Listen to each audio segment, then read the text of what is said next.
Abantu bakeddeko ewa mu Lubiri Mengo ku mukolo gw'okuggala omwoleso gw'omwaka guno gwa Buganda ogw'omulundi ogw'omunaana.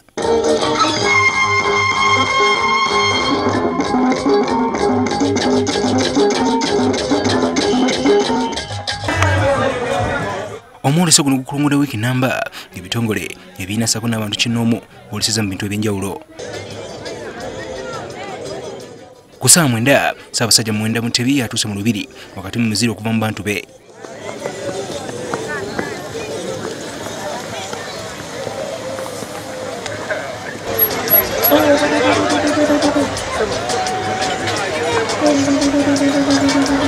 Ng'asoose kulambula midaala gy'aboolesezza.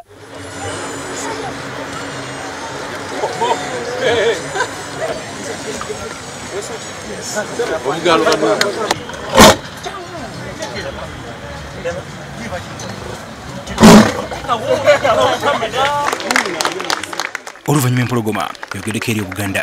Twongera okusaba abakulembeze baffe nti ensonga yenna ekwata ku butonde bw'ensi ffenna tugyenyigiremu, naddala nga tusomesa abantu baffe ku bukulu obuli mu kukuuma obutonde bw'ensi n'okujjumbira enkulaakulana. Essaza ly'e Mawokota lye lisinze okwolesa liddirirwa Kyaggwe, Kyaddondo ne Kwata ekyokusatu.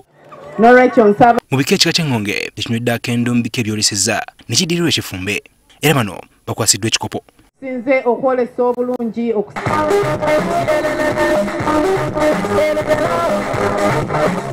Ivan Kimukigozi, NTV ku ssaawa 1.